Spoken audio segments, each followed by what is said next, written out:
like with the crisis, you have to remember that nothing lasts forever. Everything is cyclical and everything is seasonal and everything evolves. So I think people suffer because they they're not being realistic about the realities of how the world works, right? So then they set themselves up for disappointment, you know? Hello everyone. Today I am thrilled to introduce our amazing guest, Macarena Luz Bianchi. She is not only program creator and children's book author, but also a mindset coach for grown-ups. Some people lovingly call my fairy godmother. Macarena brings a mix of joy, wellness, and wisdom, helping others find more magic in their everyday lives. So, today she shares practical insights to uplift and inspire. Get ready for a light-hearted yet powerful conversation that could spark real change in your mindset. So, let's begin the conversation. Sure.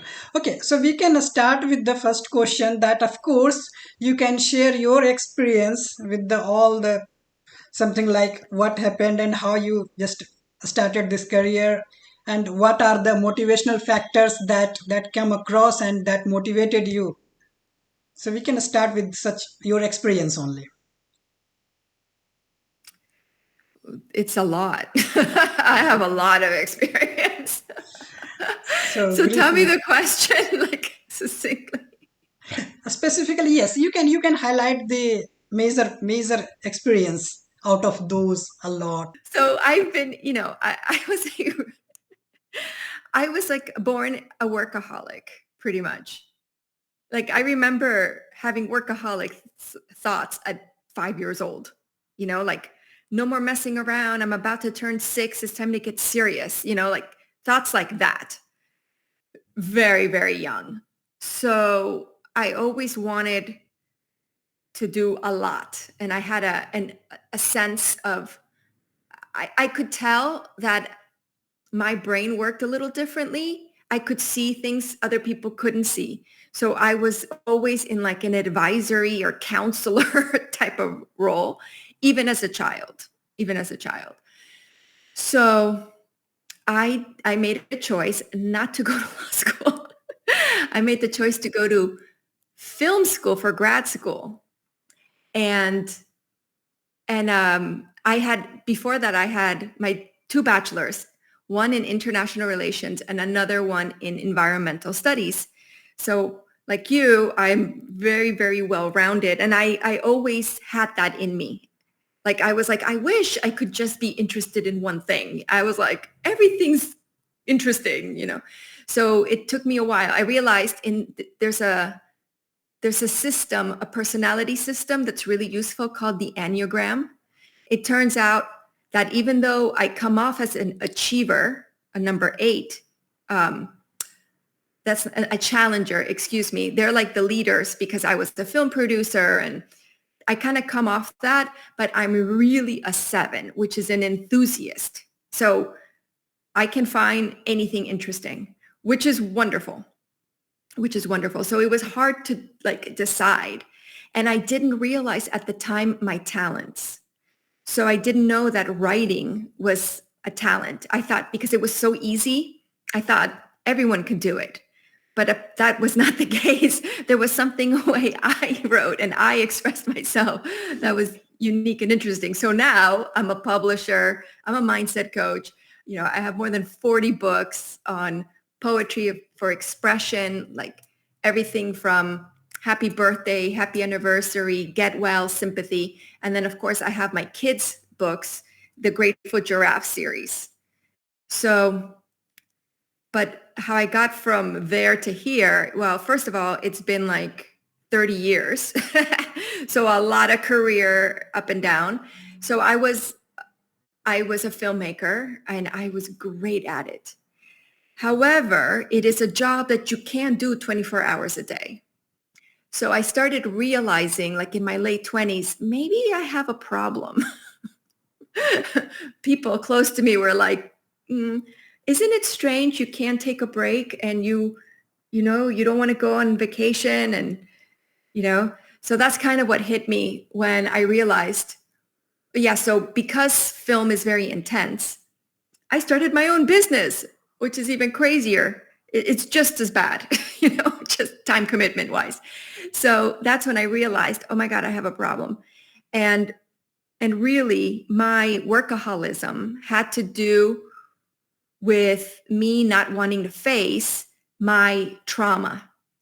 And to wrap it up cleanly, it had to do with abandonment. I had abandonment issues emotionally, physically, and spiritually, because at the time I was an atheist. So that's what that was about. So it took like a crisis for me to like pay attention and be like, okay, why am I doing this? Why can't I take breaks? Why is it that when I start to work and I would get in a zone. So people like, it's almost like a high, like that runner's high or something. I would start working. Next thing you know, 7 hours went by and I didn't need to use the bathroom. I didn't eat. So it was like, wait a second. And then, so I realized I had a problem. And what made me realize I had a problem is burnout. I burnt out, crash and burn. Your body's trying to tell you. And then when I kind of discovered I got aligned with more of a spiritual nature, because I thought I didn't like the limitations of the Judeo-Christian God. It just seemed like that makes no sense. So, so when I learned more about the universal aspects of faith that are in every religion, I was like, oh, okay, I understand. So I have more of I would call it spiritual, where I like to connect to nature and I like to be present is the simple version of it. But and I see the value that religion plays as far as community, very, very important. Work also, provides that for a lot of people. That community aspect is really, really important. So around that time is when I was like, oh my goodness. And then I think that was around the time when I wrote my first gratitude poem. And I never thought of myself as a poet or anything like that, but I am kind of succinct and to the point. I like to get to the point. So it was a good medium. And I had a lot of success with a gratitude practice. I had a gratitude game that I played with a friend when I was living in Los Angeles. And so you have to commute everywhere. So in the car, we would call each other first thing in the morning and we would purposefully not answer. So we would get the voicemail and then we would go on like in a rampage of appreciation. So it was like, oh, I appreciate the sun is shining. I appreciate, and even things like let's say I was sick. I appreciate, I healed gently and quickly. So it trained my brain doing that every day. Next thing you know, I was able to pivot to the positive in everything. And you feel better in the process. So it was a great thing. So the first poem I wrote was a lighthearted, empowering poem about the keys to gratitude and how, gratitude is really the doorway. Choice is the real key. Like that's kind of the bottom line. Then I adapted that for children because the first one I wrote was like for postgraduate level. So I learned to simplify my tone since then. But that was a game changer. And during that time, I was on a journey of self-discovery because I realized I have to face, I knew I was intelligent, so that was not the problem. But I also felt I was disconnected from my body. And I thought emotions were like a waste of time. I was very, very robotic at the time. So I knew, oh, I have to face my fears. I have to do things to face myself, to see who I really am. And that spawned like everything else, because now everything I do, I realize is lighthearted empowerment. Whether, in my coaching, in my courses, in my podcast, in everything I do, that's basically the bottom line, lighthearted empowerment. Internal work is necessary, but it doesn't have to be daunting. It doesn't have to be another chore. And I also believe self-discovery is necessary. And it is really smart to do it proactively, because if we don't, life will happen, usually in the form of an accident or a tragedy, to make us get to that point. Right.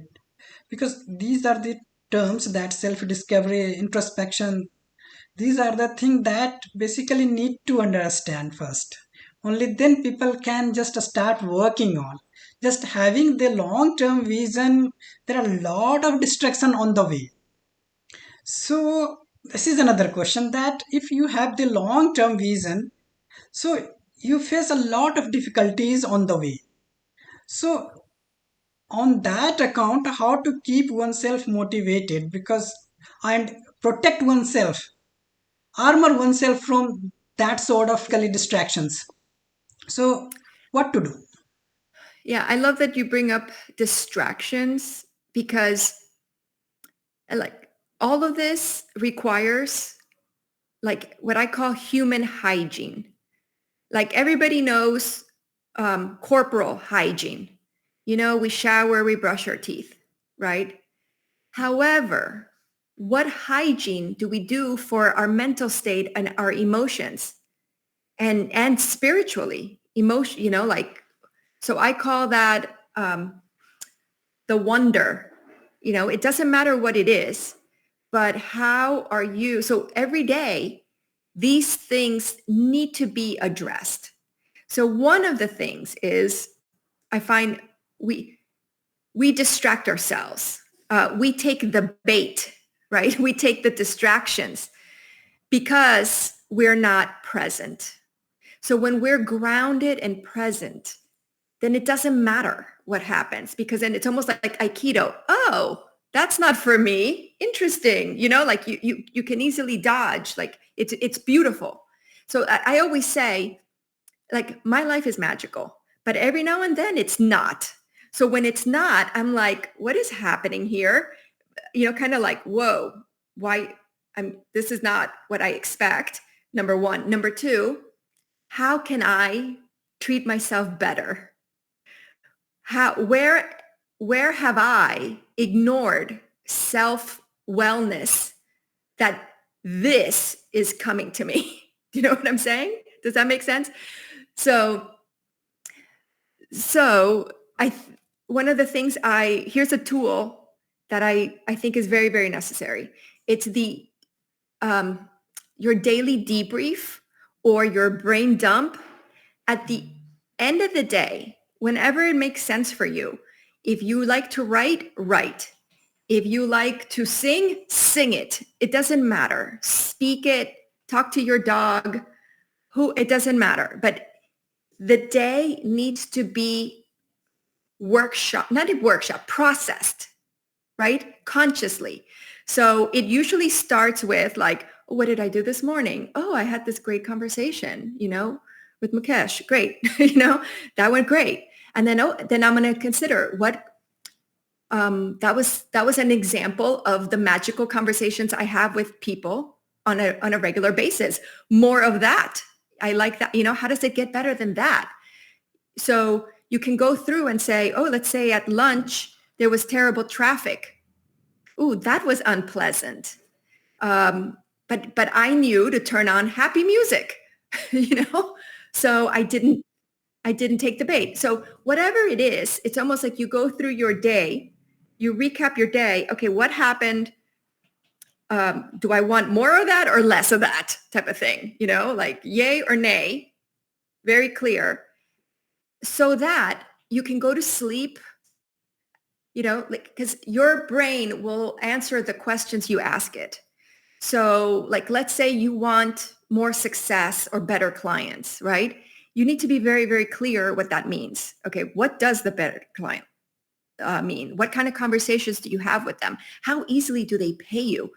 I think one of the things people forget is how kind of powerful our brains are, and we waste so much time on things we don't want. So I think you've got to identify, oh, that stuff is happening. No, no, that's not me. This is me. you kind of have to like, as you're going through the day, yes, no, saying yes and no to the world. Then in the evening, you can let it all out. And then you can ask a question to yourself while you sleep. How can I attract better clients? And then you go to sleep at peace. And then in the morning when you wake up, there's a tool called The Morning Pages from Julia Cameron, The Artist Way, a really great book, where she says, in the morning, you should, when you wake up, just write whatever is in your head. I wake up listening to the song, or if you remember your dreams, or it doesn't matter. But I find that if we don't do the evening piece, that morning piece just becomes an itinerary of the previous day. So you need to ask yourself, so I created something called the Lighthearted Living Formula.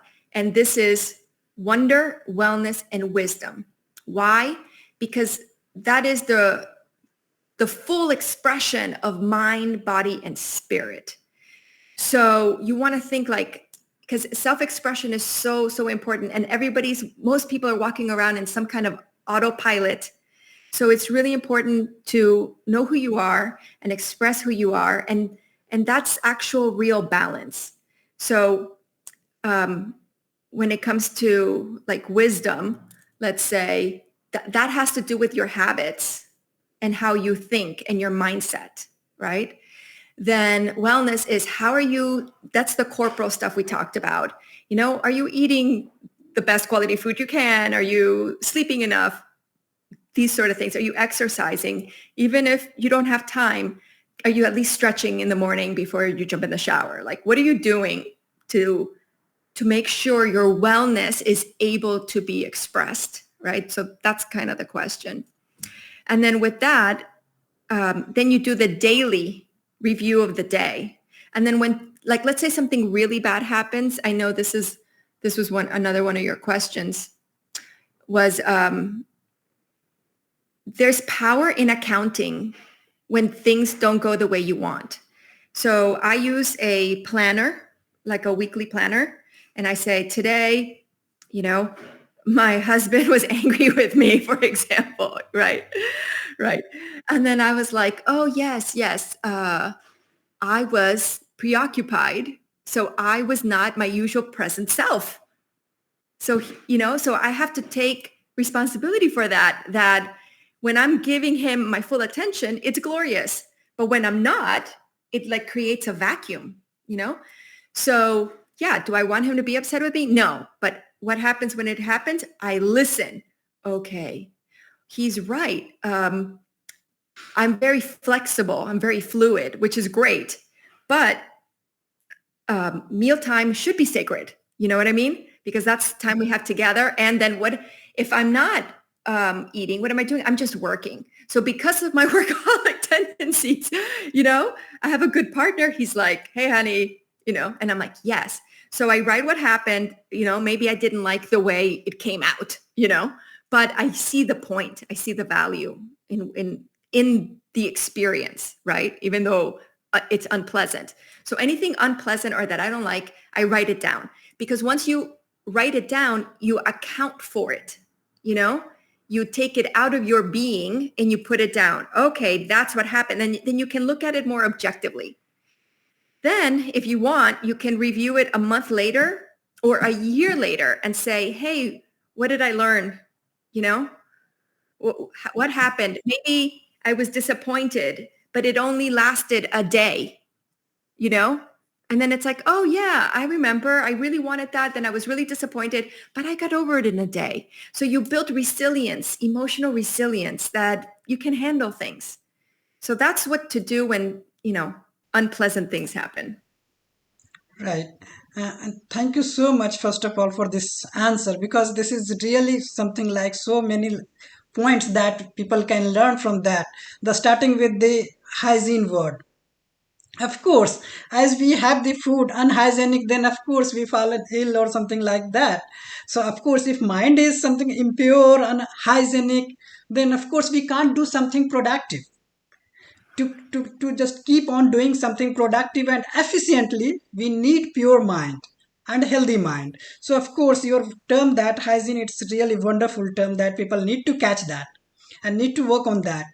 And they are the writing behavior, just in the morning start writing or something like that, even in the during the sleeping time, so that keep people on the track. If something is distracting, even then people can identify, okay, these are the things that is not for me. Again, this point you raised, that you need to first understand this distraction is not for me. Unnecessarily I'm bothering about this because it is not intended to me. I'm unnecessarily taking on me, isn't it? So these are the points that people need to identify. People get something like confused, coming so many responses from the environment, and what to pick and what not, that is the confusion. There people need to apply the brain, otherwise everything will be sorted out, isn't it? So that is Yeah. really nice experience that you shared. It's really, thank you so much again.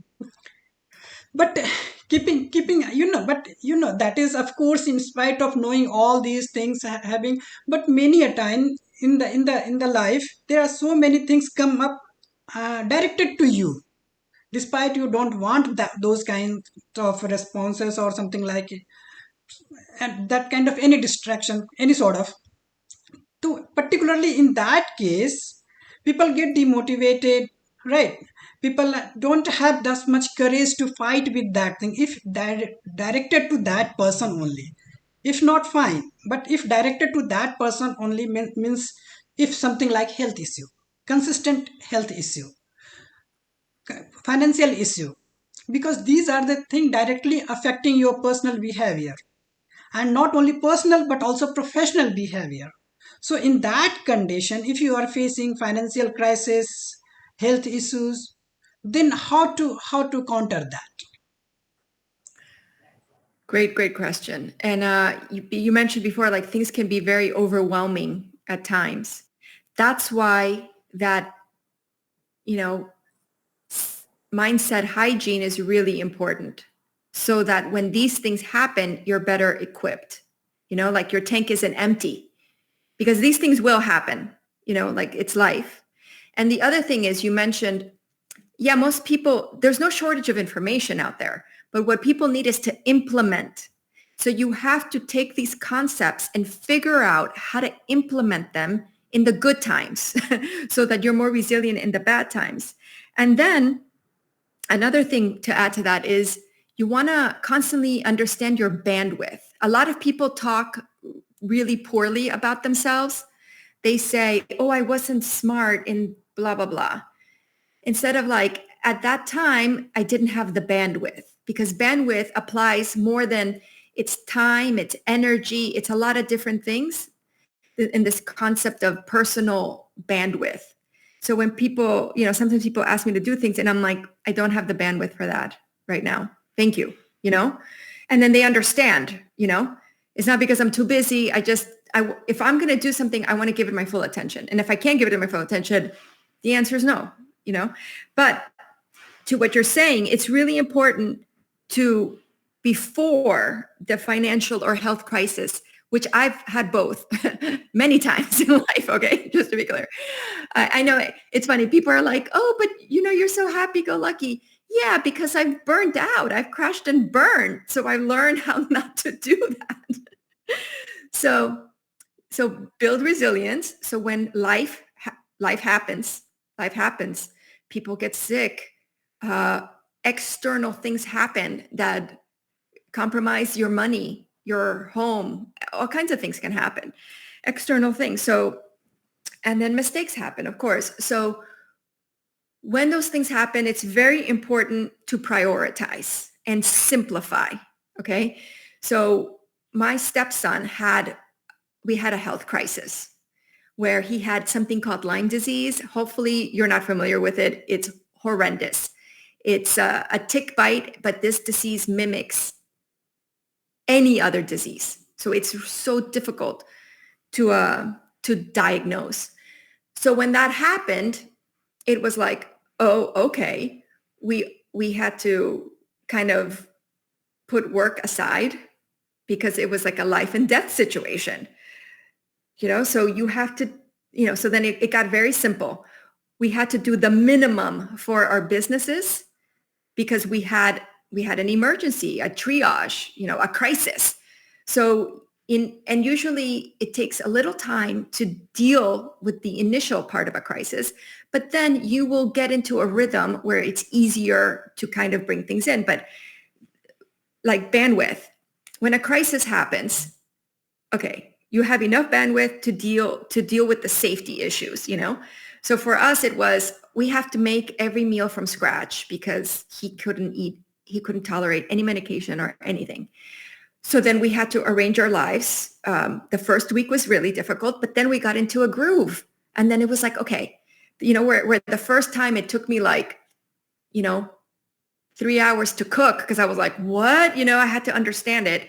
Then from then on, it took me 30 minutes, and then we do it together. It's even faster. So then I knew I have to do these things to prepare to make my life easier. So there's a concept I talk about a lot, which is set for success, so set everyone for success, including you. Okay. So then once you figure it out, then it's like, okay, how do I make this easier on myself? And then, okay, if I use a rice cooker for the rice or whatever it is, you make your life easier.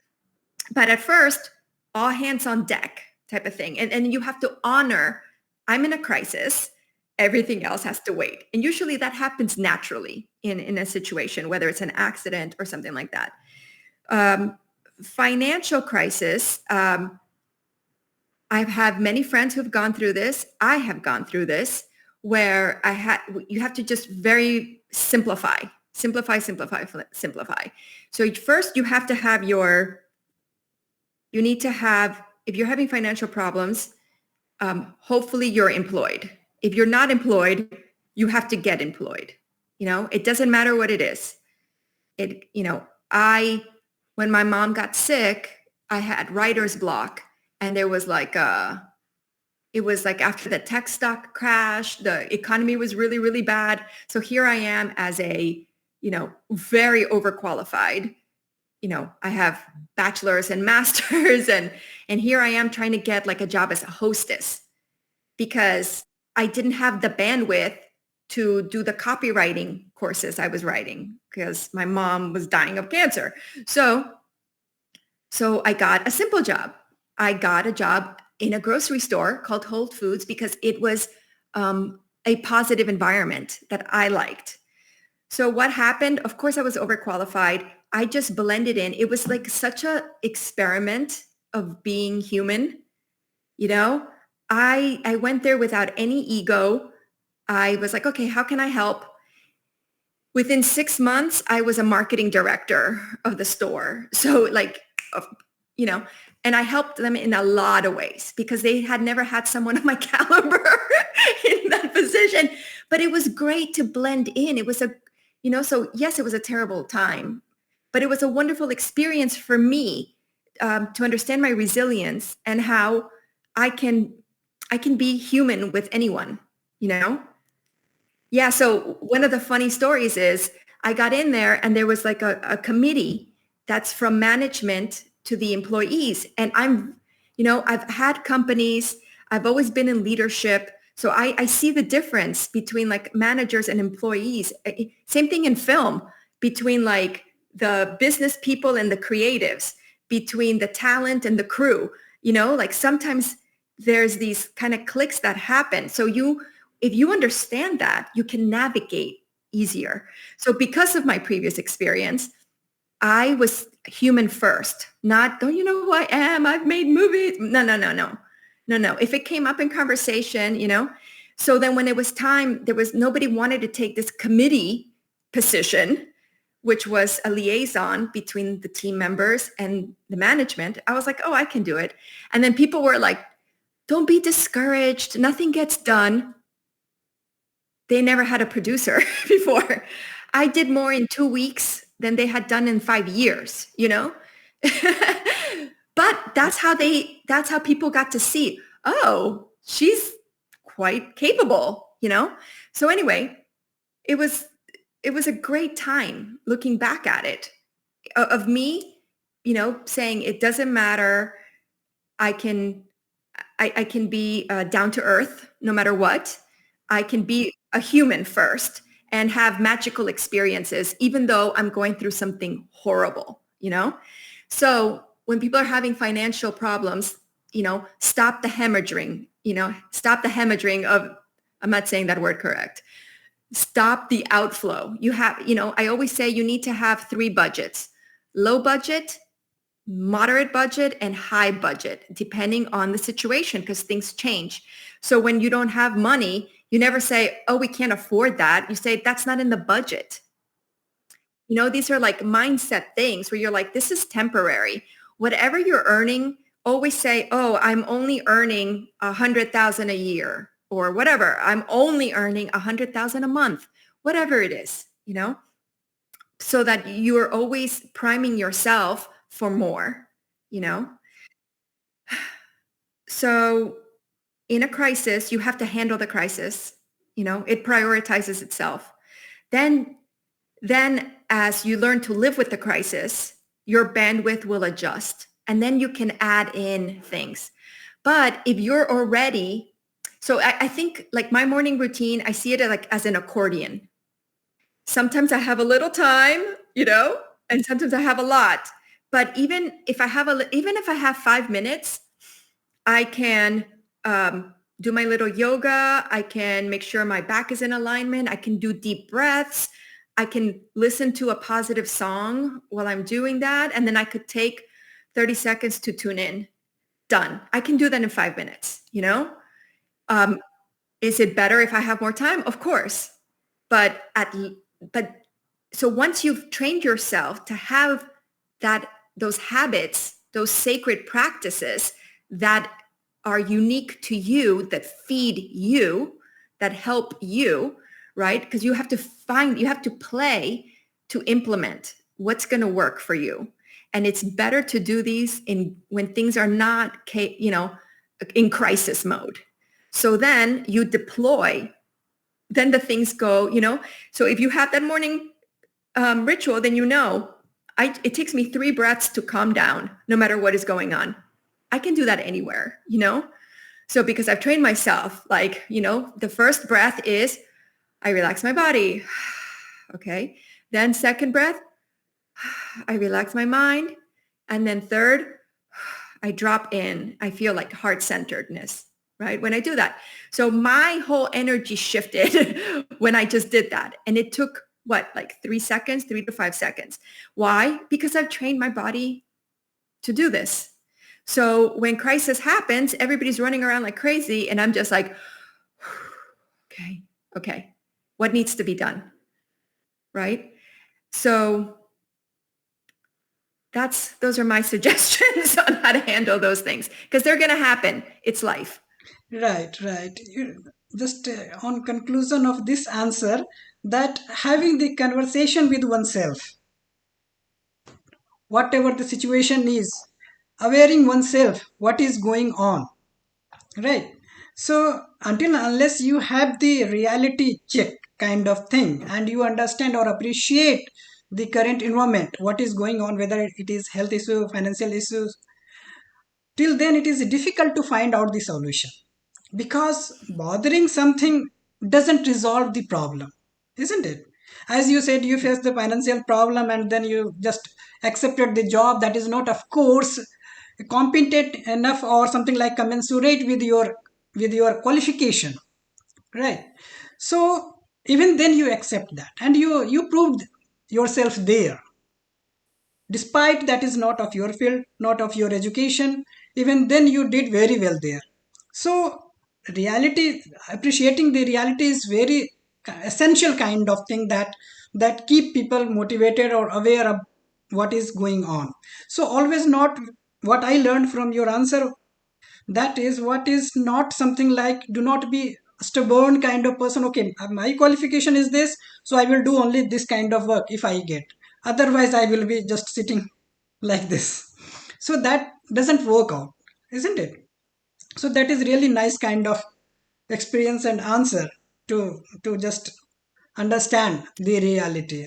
But Thank there you. is one thing that what I experience, this is my personal experience and many people I believe experience of such type, that is, You have everything. The first question was something like you are facing the crisis situation of any sort. The second kind of thing is that is you have everything. No financial issue, no health issue, and you have the job or business or whatever going on the things. But to stay yourself or to keep yourself at one place, you need to work sustainably, means consistently, right? You need to work consistently, but sometimes I don't know what sort of demotivation comes. So you need to, you know everything, you are aware about your environment, you know that what is going on around you, but you need to pull yourself. Okay, I have to go office, I have to do the things, I have to do the business, everything is there, but you need to pull yourself. So in that condition, when you have everything and then you get demotivated, then how to again bring up the efficiency and the motivation to again just bring life on the track. This is a great question, and it happens. And when I lived in California, I used to specialize in people who had it all. And I'm talking leaders, very successful people, and yet they were miserable. So the process there is a little different because they're doing the things, but they're not aligned to their truth. So I think it's important to move your body, because if you exercise, you're going to have less of these problems when everything's right. So whether it's jumping or dancing, and it doesn't have to be much. It could be like after meals, walk for 10 minutes or jump around or do some jumping jacks or dance, one or two, three songs, whatever you can. That alone raises your vibration. But there's a deeper thing here. So there's some exercises that can be done. And I'm going to suggest, and there's two books I want to suggest to our listeners here. And let me just say this exercise first. So there's a great keynote speech by Frank Kern. He's a marketing guy, where he talks about creating your average perfect day. His whole point is that people are living two lives, kind of like their autopilot life and then the life they dream about. So I've done this exercise before, but never to the level that he recommended. Like, you should take a weekend to do this, not just one day, like several days. And even though the question is, what is your average perfect day? There's really like 30 questions underneath that, like without any limitations. So no limitations of geography, no limitations of money or resources, no limitations, but it has to be an average day, nothing that is going to kill you or, and then a day, like in the movie Groundhog Day, he relives the same day. What if you had to relive that day? So it better be a good one. It better be happy, because you have to live this day from now on. What is that? So that's the exercise. So there's things like, what does the mundane look like? When I wake up in the morning, what am I thinking? What is the first thing I do? What am I speaking with my spouse about? What are my my conversations with my friends? What does my work life look like? How are my clients? Like, very detailed of everything. What is the last, what am I doing for my meals? What is the last thing I'm thinking before going to sleep? And the idea of this is to align to the truth of who you are, because it is so easy to be distracted and be in autopilot and just blah, blah, blah, blah, blah. And then that's what happens. You're like, whoa, I have everything, but I'm miserable. So there's something internal we're not facing in that situation. So you can use the lighthearted living formula for this. With wonder also comes expression. So what is your creative outlet?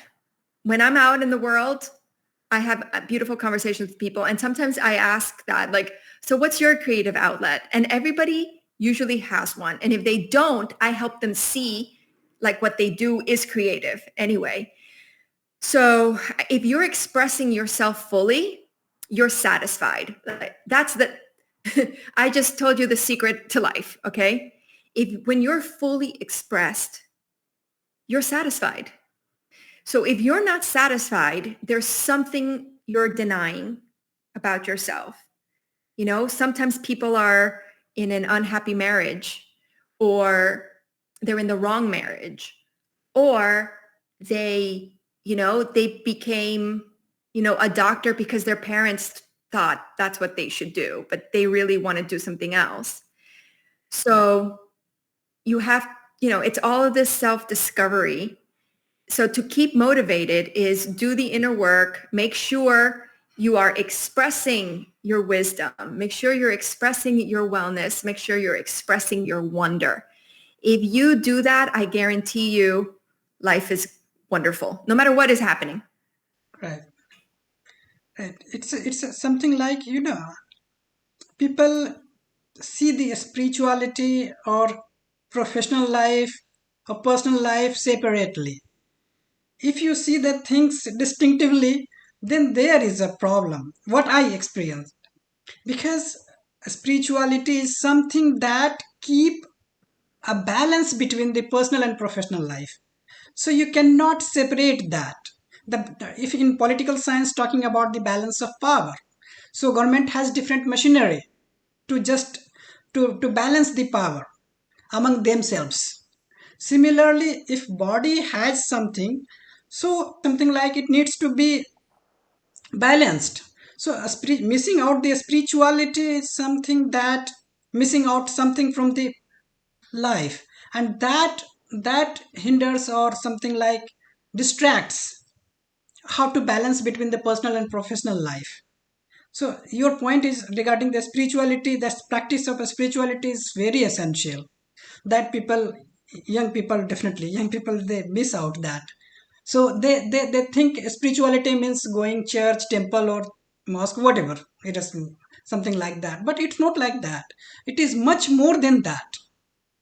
It's not always going church, temple, or mosque, whatever it is. Even not going, but you can still practice spirituality to maintain the balance between the personal and professional life. That is the link where we need to work on. But of course people miss out many times. So that is the thing. But yes, that is the purpose of this conversation only. Nevertheless, this there could be some easy, according to you, there what could be the easy and possible means, despite of all these things, we can balance the personal life and professional life. Because I don't want to carry the things happening in my office to my home, and what is happening in my Ooh. home, I don't want to carry it to my office. So that do not get influenced with each other. Because if I Yeah, start affecting the personal life into professional life, then it is blunder kind of thing. yes, yes, yes, yes. I agree. They live harmoniously together, Right. and they each have their place. And I think they each can benefit each other and you and ourselves. So I think what's really important is understanding that you need transition time. Everybody needs transition time, like from work to home. Even if you're working in your office, even if you're working from home, you need a transition from almost like a ritual. My work day is done. What does that look like? Maybe you turn off your thing and you clean out your desk and you give yourself some time. Because I noticed, especially, I mean, I think humans are both masculine and feminine. We know that. But people who are predominantly masculine tend to need more transition time. So like let's say my husband comes home from a trip. He might be very excited to tell me what happened, but I know that he needs to dictate the pace. You know, it's not the time as soon as I see him to be like, what happened? And what about this? Did you remember to do that? No, that's not the timing for that. There needs to be like, oh, I'm home. Let me take off my shoes. We take off our shoes. We say hi to the dogs. We don't ambush each other with admin things about our house, you know? So I think that's really important that you do need home admin time. So it's better to like figure out, okay, we do that Saturdays after breakfast, you know, when we're relaxed. We talk about the administration of our home, you know, like our business meeting. Fine. So then you understand like your meals are sacred. And then if you know, like, let's say that was a good thing about having a commute. If you have a commute, you have built-in transition time.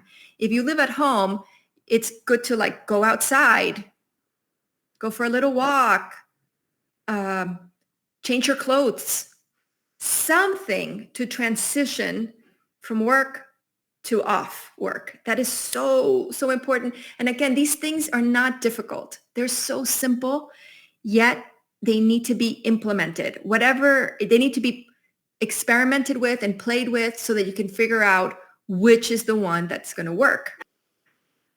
So yes, so honoring transition time, I think is really important. Same thing with like getting, you know, being ready for work. I've noticed that the Japanese have really nice rituals around this that make sense. They usually clean their desk in the morning before starting and at the end of the day. So that is like a transition to be, you know, and also if you're doing the journaling, you're going to be processing the things that are going on. So you're going to be cleaner, clearer in both roles. And then another important thing is to have a clear purpose of why you're doing things. So like with work, right? Let's say most people have certain reasons they want to work. Yes, of course, it's the financial, you know, piece, of course. Then there's usually some kind of like altruistic thing that they're trying to help or accomplish or express. And then there's like the community thing. So then you understand. So here's a mindset shift. I have a program I do called the Theme Park of Life. And it's where we look at your life as a theme park. So in the theme parks, there's different worlds. So you have to divide your real estate among different things. So there's a land for career. Okay. So your career, let's say you make pens. It's not just about the pens. Yes, the pens is part of it, but that is the environment for you to express your wisdom, have community, you know, financially rewarded for your output, right? So it's not just, oh, my goal is to make pens, you know? No. And then, so if you see it as a career and you see this, my career is not about the law in your case, my career is an environment for me to grow. So when you look at it from that point of view, it kind of frees it up. And same thing. So then if I know the careers in the environment for me to grow, what is it that I want to grow to? You know, maybe it's a set amount of X amount of clients, X amount of whatever. You need to have a goal because your brain will work towards whatever you're asking of it. So like, let's say you want to have, I don't know, 1,000 satisfied customers, whatever it is, then you're working towards that. So you need to set a goal. Why are you doing it? Same thing when you spend time with your family. So I know that like on Saturdays when we're at the pool or on a boat or on the beach, this is family fun. I am doing this for all of us to have fun. So instead of like, oh, we're just doing it to do it, you know, like the energy there's like, wah. But if I'm like, no, we're doing this to have fun, then it's going to change my awareness of making sure we're all having fun and that I at least, you know, have a laughing, fun conversation with every person there, for example. Whereas when let's say I'm going to dinner with my husband and it's just the two of us, you know, instead of with the whole family. Okay, this is a romantic dinner. This is about connection. I want my spouse to feel seen and heard and loved and adored. That's very different than Thursdays is date night, so you can bring this consciousness to everything. Right, right. So, so do not make your life monotonous kind of thing. Keep doing some activities that keep you something like efficient and motivated, something like that. So, extracurricular activity is essentially required in personal as Yes. well as professional life, as you said that going office, cleaning the desk and all. So those things are essentially required, that doing unknowingly or not intentionally, okay, as a mundane work we are doing that. So keep it doing something like that keep people something like, okay, so there are some activities you are doing. So life do not something like, sometimes life doesn't remain on one track, rather than you have multiple activities, so you can always enjoy the things instead of having the all every day the same work, isn't it? So that is of course Yes. nice. It's a really very nice kind of thing. So specifically for the lawyers, so what do you suggest, something that some points that they need to do, the young lawyers kind of people that of course they have started their career in legal field, so how to interact with the client and how to retain the clients, that is more important. Yes, yes, yes, So, yes. Okay, so as an attorney, don't forget you're a human first. right, Human first. And everything, all opportunities, everything comes from people. right, So you've got to remember that. So you don't have to like everyone, but everyone needs to be treated with respect. right, And they will know, oh, so that's more of like an integrity code that everyone needs to create for themselves.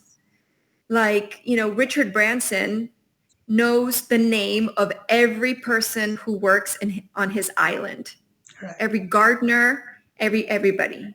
And if he sees them, he greets them. What's your name? How are you? How's your family? That is really, really important. So everything is people based. All the goods are going to come from other people.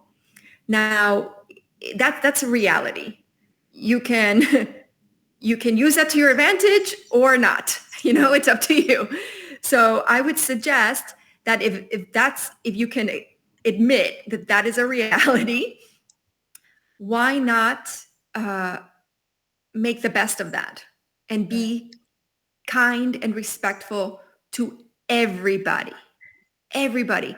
And I have a niece who's just starting school, and I told her this is something that I do in my contacts. When I meet someone, I write like under your contact, it's going to be like 2024-09, legal firm podcast, right? And then I'm going to probably write whatever I remember about our conversation. Oh, yes, he studies psychology. That's interesting. So I'm going to say like what, where, and anything interesting I remember, right? Right. Because then when I'm looking for someone, you're in India. Let's say I'm looking for something about India. I'm going to look up and I'm like, oh, let me see if Mukesh knows, right? Yes. So Right. you've become a part of my network. Right. So everybody you meet is a part of your network. Now, Right. it's up to you whether they're in the inner circle or the extended circle Right. or the acquaintance circle. That's fine. That's, of course, not Right. everybody, not everybody is for a lifetime. There's Right. sometimes you meet people for a reason, a season, or extended play, I like to say. So whatever it is, it's okay. And then even when things go wrong, right? Right. Like a misunderstanding, Right. always do your best to make it right and see the other person's perspective. Because Right. I find that all disagreements are a disagreement of perspective. Right. Oh, they're looking at it this way. I'm looking at it this way. Like, I'll give you an example with my husband. So I told you in that Enneagram, I'm a 7, he's a 1. So he's more of a perfectionist. So when he gets stressed, he's like, there is one way to do this. But I default to there are infinite ways to do things, right? Right. But I know that he's like that. So I can give him his way, Right. most of the time, right? Because I understand the scenario, right? Right. So be learn to love people. I know people sometimes it's difficult. Sometimes it's Yes. difficult, but Very difficult. find a way, find a way Right. to see uh, and I guess this is where the spirituality helps. So Right. I'm very non-denominational. I've always been. So to me, spirituality means being present, Right. being in tuned, ha- having access to my senses, so like what is being present is like you hear what's happening, you see what's happening, you smell what's in front of you, like, you're firm on the ground. So, and then the seasons play into this. Like, the sun is beautiful. Every time I feel the sun on my body, I feel like it's a blessing, right? So I don't know if this is like what the pagans used to do. I have no idea. But I have found a way to appreciate uh, being present, the daytime, the seasons. That was the other thing that I thought of when we were talking earlier, like with the crisis. You have to remember that nothing lasts forever. Everything is cyclical and everything is seasonal and everything evolves. So I think people suffer because they they're not being realistic about the realities of how the world works, right? So then they set themselves up for disappointment, you know? Right. So it is really very nice kind of suggestion because being kind is the most essential aspect of a human being, and managing your emotions, especially the anxiousness, anger, and sadness, these things are very important because the emotions, those are emotions that will keep coming. You cannot control that, but yes, you can manipulate that, channelize that into different directions instead of throwing away in one direction. Whew, So very, I'm glad you said that because one of the mistakes people make, especially young people, is they, if they're frustrated, they take it out on others. right. People they work with, we say the shit flows downstream. And sometimes they make the mistake of doing that with their partner. And that is a huge mistake. So you need to process your frustrations. Now, maybe that includes exercising. Maybe that includes screaming in your car, wherever you can. It's called scream therapy. So, you have to let things out because if not, it's going to let out on the wrong person. So you have to be a grown up and deal with your stuff. Everyone has stuff. No one is spared the human experience. So deal with it. Maybe you need to go to a martial arts class and hit things. Great. Maybe you need to join a soccer team. Great. Maybe whatever it is for you to make sure you're not holding in your anger and frustration. Maybe you need to draw. Maybe yours is painting. Maybe yours is music, banging on some drums. Doesn't matter, player's choice. But you need something so that one of the keys to relationships is not having contempt, not resenting the other person. So I have no resentment for my husband, not because of him, because of all the work I do to make sure that doesn't happen, right? So, I've been, when I was younger, in relationships where I'd let it out on my partner and then I was like, ooh, that's not cool, Like luckily he could take it, but still, even if they can't take it, that's not cool. Like that's your stuff. Deal with your stuff so that together you can be present, right? So same thing with your clients. Everybody's human. No one's perfect. And then if you see that someone is shady, you could say like, okay, my job is to represent this person. But yes, they're never going to be a friend, Okay, that's fine. Not everyone has to be your best friend. There's a lot of in between. There's a lot of gray area between acquaintance, client, blah, blah, blah, blah, so when you meet someone that you have friendship potential, that's fantastic.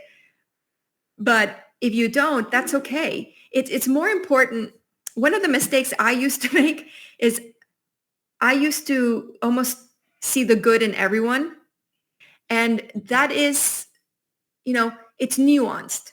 It is good to see the positive in other people, but you also have to be clear about who they are. That's what they say. People will show you who they are. Believe them, right? So it is better to be honest about network. The power is in your network.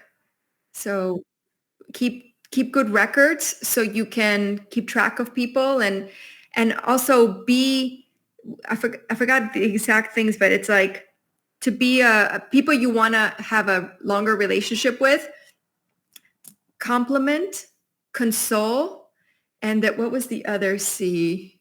It was like communicate. Just the network needs to be nurtured. It doesn't Right, just happen by itself. So right, that's right. the thing. So make great relationships and then nurture them. Be a good friend. Be a good companion. That's what, like, the C's come in, communicate, console, congratulate. When they have wins, when something's going on, that's really, a simple thing to do. And then find ways to enjoy what you're doing, whatever it is, because that's going to have the longevity. If you can find a way, and I think that's what the gratitude practice provides. If you can figure out what you appreciate about things, especially the things you don't like, I didn't like this happen, but I do appreciate it was a learning experience, or I figured this out about myself. Whatever it is, you can, that's like a growth mindset, as it is popularly called right now. Yeah, that's really nice. And thank you so much, ma'am. Having such a nice conversation. And of course, it is motivating for me as well, of course, at the same time. And I learned a lot to just keep myself motivated, to keep myself on track. So thank you so much having you for this conversation. My pleasure. So happy to be here, and thank you. It's been fun, and I wish everyone listening all the best success that is possible. Thank you.